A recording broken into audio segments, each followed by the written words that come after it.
నమస్తే, welcome to special focus. ప్రకృతి ప్రకోపానికి నేపాల్ చిగురుటాకులా వణికిపోయింది. యమపాసంలా విరుచుకుపడిన వరదలు వందల మంది అమాయక ప్రాణాలను మింగేశాయి. ఆ దృశ్యాలు వెన్నులో వణుకు పుట్టిస్తున్నాయి. ప్రళయ ప్రకోపం ఇలా ఉంటుందా అని భయపెడుతోంది. 30 నిమిషాల్లో 9 మీటర్లు ఉప్పొంగి నేపాల్లో నదులు నింపిన విషాదం అంతా ఇంత కాదు. అసలు ఈ విలయానికి కారణాలేంటి? వరదలు ఒక్కసారిగా ఎందుకు ముంచుకొచ్చాయి? సైంటిస్టులు ఏం చెబుతున్నారు?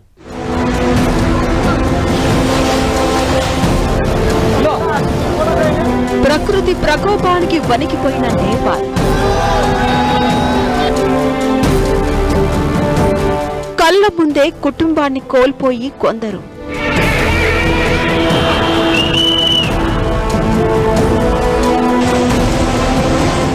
తమ వాళ్ళు ఎక్కడున్నారో తెలియక మరికొందరు.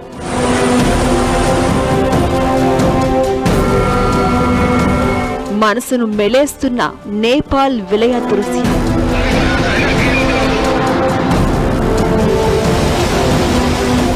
నేపాల్ వరద బీభత్సానికి కారణాలేంటి?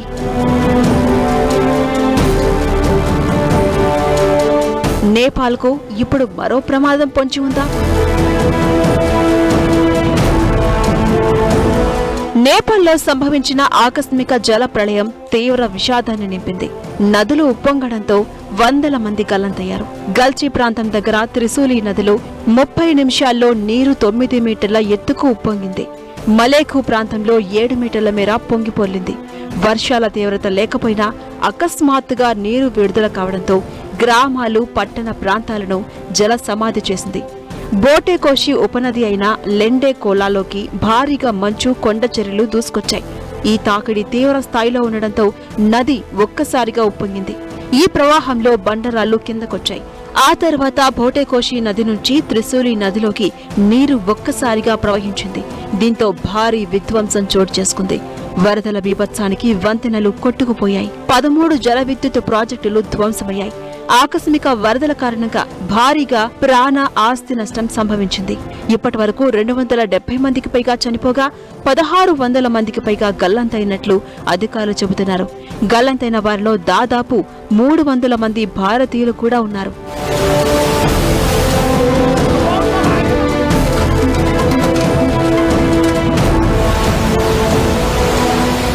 ఈ వరదలు ఇక్కడితో ఆగకపోవచ్చనే అంచనాలు వినిపిస్తున్నాయి. నదిలోని ఇరుకైన భాగంలో మంచు చర్యలు తాత్కాలికంగా అడ్డుపడి ఉంటే రెండోసారి వరదలు రావచ్చనే ఆందోళన కనిపిస్తోంది.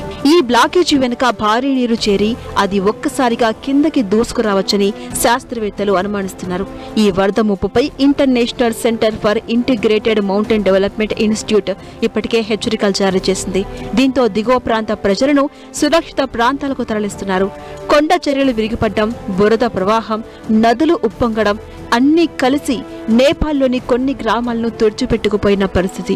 ప్రళయమంటే ఇలానే ఉంటుందేమో అనిపిస్తుంది సీన్ అక్కడ చూస్తుంటే.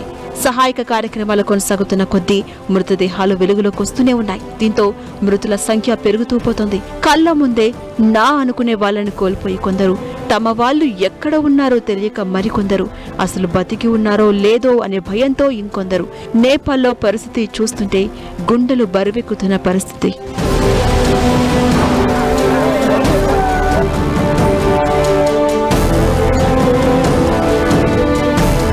నేపాల్లో ప్రకృతి విలయానికి కారణాలపై రకరకాల కారణాలు వినిపిస్తున్నాయి.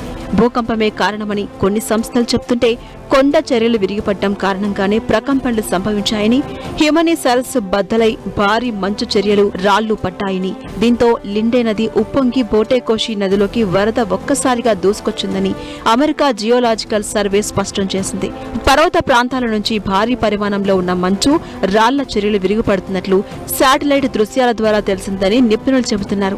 ఇక అటు ఈ వరదలను German research centre for geosciences కూడా విశ్లేషించింది. జల ప్రళయానికి 7 నిమిషాల ముందు 4.4 తీవ్రతతో ప్రకంపనలు సంభవించినట్టు గుర్తించామని, ఆ వెంటనే భీకర వరద నేపాల్ జిల్లాలను ముంచెత్తినట్టు చెబుతోంది.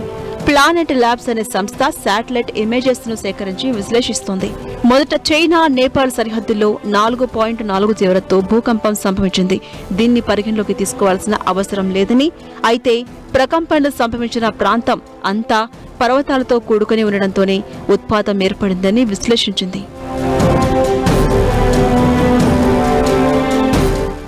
ప్రాంతంలో ఇలాంటి విపత్తులు సంభవించడం ఇదే మొదటిసారి కాదు. గత ఏడాది జూలై 8న కూడా భోటేకోషి నదిలో ఇలాగే ఆకస్మిక వరదలొచ్చాయి. అప్పట్లో రుసువాగది అనే ప్రాంతం సమీపంలోని గ్లేసియల్ లేక్ ఉప్పొంగడంతో వరదలు సంభవించినట్టు ఉపగ్రహ చిత్రాల ద్వారా నిర్ధారణ అయింది. ఈ ఘటనలో చాలా మంది మరణించగా మరికొందరి జాడ ఇప్పటికీ లభించలేదు.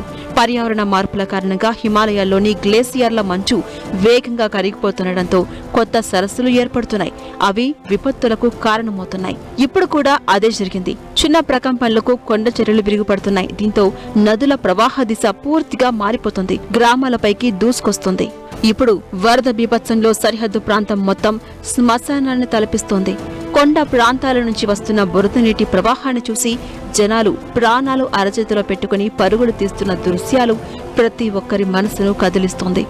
ఎగువన నదీ ప్రవాహాన్ని అడ్డుకుంటూ పూడిక కొండ చర్యల శిథిలాలు నిలిచి ఉండడంతో రెండో ముప్పు పొంచి ఉందని పర్యావరణ నిపుణులు హెచ్చరిస్తున్నారు.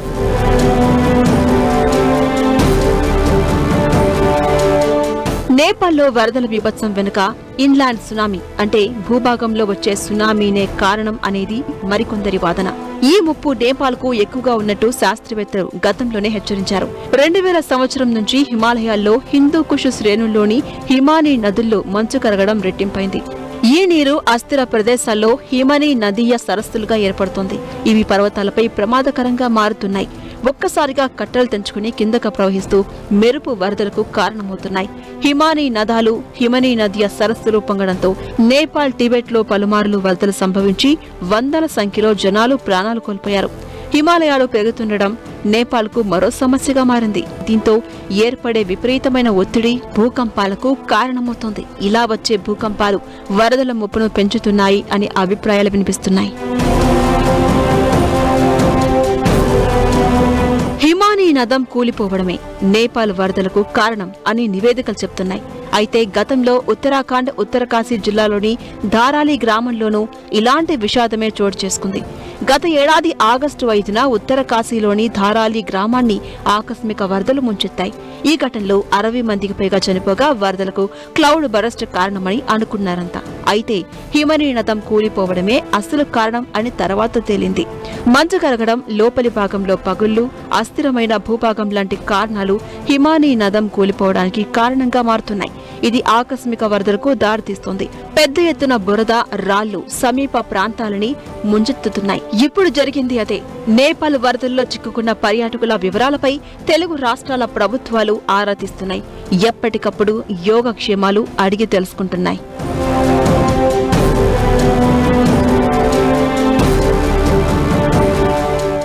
పొరుగు దేశాలతో ఆడుకునే చైనా కావాలని సైలెంట్ గా ఉందా? అందుకే నేపాల్లో ఈ రేంజ్ విషాదం కనిపించిందా అనే చర్చ ఇప్పుడు తెర మీదకు వచ్చింది. నిజంగా చైనా ఒక్క మాట చెప్పి ఉంటే ఈ రేంజ్లో నష్టం జరిగి ఉండేది కాదు. నేపాల్ చేస్తున్న ఆరోపణలేంటి? హిమాలయ దేశంలో విలయం భారత్కు పంపిస్తున్న హెచ్చరికలు ఏంటి? ఇండియా అప్రమత్తం కావాల్సిందేనా? ఎందుకు?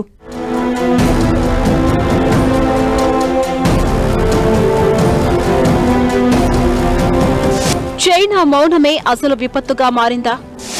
డ్రాగన్ ఒక్క మెసేజ్ ఇస్తే సీన్ వేరే ఉండేదా? చైనాపై నేపాల్ చేస్తున్న ఆరోపణలేంటి? నేపాల్ ప్రళయం భారత్కు హెచ్చరిక లాంటిదేనా? చైనాతో భారత్కు ప్రమాదం పొంచి ఉందా?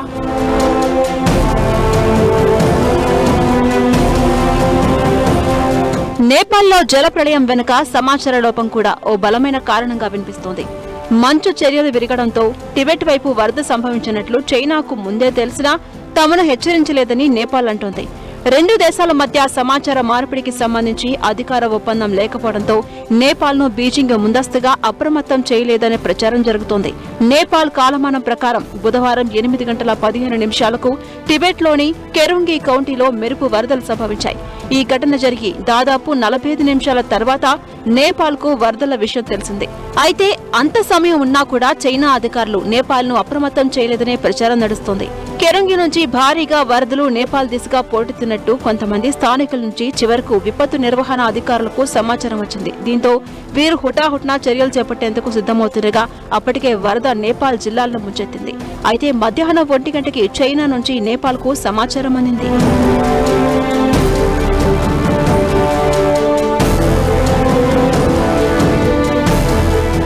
టిబెట్లో వరదల గురించి చైనా ముందుగానే తెలుసుకున్న ఆ విషయాన్ని చెప్పకపోవడంతోనే నష్టం వాటిల్లినట్లు నేపాల్ ఆరోపిస్తోంది. అయితే ఈ విపత్తుకు చైనాను బాధ్యులను చేయలేమని, రెండు దేశాల మధ్య ఆ ఒప్పందం లేదనేది నిపుణుల వాదన. ఇదంతా ఎలా ఉన్నా నేపాల్లో ఆకస్మిక వరదలు ఇప్పుడు భారత్ను అప్రమత్తం చేస్తున్నాయి. చైనా నుంచి భారత్ను ఇప్పుడు సమస్య వెంటాడుతోంది. బ్రహ్మపుత్ర నదిపై చైనా నిర్మిస్తున్న భారీ డ్యాంతో మన ఈశాన్య రాష్ట్రాలకు కూడా నేపాల్ లాంటి ముప్పు పొంచి ఉందని నిపుణులు హెచ్చరిస్తున్నారు. చైనాతో మనకు నదీ జలాల వివాద పరిష్కార ఒప్పందాలు యంత్రాంగం లేవు. బ్రహ్మపుత్రలో ప్రవాహ హెచ్చుతగ్గులు, నీటి బాష్పీభవనం, వర్షం లాంటి సమాచారం ఇచ్చిపుచ్చుకోవడానికి మాత్రమే ఒక అవగాహన ఒప్పందం ఉంది. దాన్ని 5 ఏళ్లకు ఒకసారి పునరుద్ధరించవచ్చు. డ్యాం నిర్మాణం తర్వాత చైనా దాన్ని రెన్యువల్ చేయకపోతే భారత్కు సమస్యగా మారుతుంది అనే అభిప్రాయాలు వినిపిస్తున్నాయి.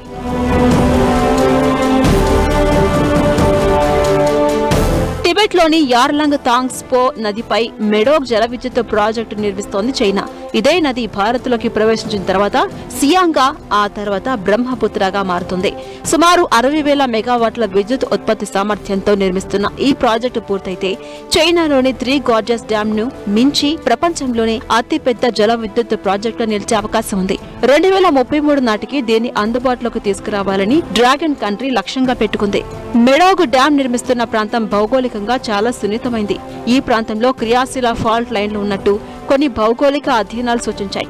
భూకంపాలు సంభవించే ప్రాంతంలో ఇంత భారీ డ్యాం నిర్మాణం ప్రమాదకరమని నిపుణులు అంటున్నారు. ఏదైనా ప్రకృతి విపత్తు సంభవిస్తే భారీ స్థాయిలో నీటి ప్రవాహం దిగువ ప్రాంతాలకు చేరే ప్రమాదం ఉందని ఆందోళన వ్యక్తం చేస్తున్నారు. ఇక ప్రాజెక్టు నిర్మాణం చేపట్టే ప్రాంతంలో ప్రకృతి విపత్తులకు ఆస్కారం ఎక్కువే. దీంతో భవిష్యత్తులో ఈ నదిలో టిబెట్ వైపు ఏదైనా విపత్తు సంభవిస్తే చైనా దాన్ని భారత్కు చేరవేయకపోతే ఈశాన్య రాష్ట్రాలు వరదల్లో మునిగే ప్రమాదం ఉంటుంది.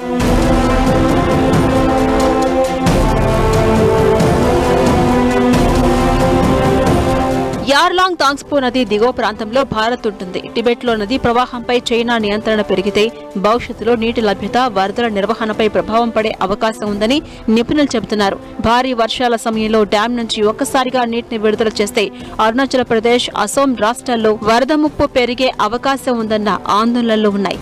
ఈ ప్రాజెక్టు కేవలం విద్యుత్ ఉత్పత్తి కోసం మాత్రమే కాదు, నదీ ప్రవాహంపై ఆధిపత్యం సాధించే వ్యూహంలో భాగంగానూ చూడాల్సిందే. భారత్, చైనా మధ్య అంతర్జాతీయ నదులపై సమగ్ర నీటి భాగస్వామ్య ఒప్పందం లేకపోవడం మరో ఆందోళన. ఎగువ ప్రాంతాల్లో జరిగే మార్పులపై ముందస్తు సమాచారం అందడం దిగువ దేశాలకు చాలా అవసరం. ప్రకృతి విపత్తులను పూర్తిగా నివారించలేకపోయినా ముందస్తు హెచ్చరికలు, పారదర్శక సమాచార మార్పిడి ద్వారా నష్టాన్ని తగ్గించవచ్చు. ఒకవైపు హిమాలయాల్లో పెరుగుతున్న ప్రకృతి విపత్తులు, మరోవైపు ప్రపంచంలోనే అతిపెద్ద డ్యాం నిర్మాణం.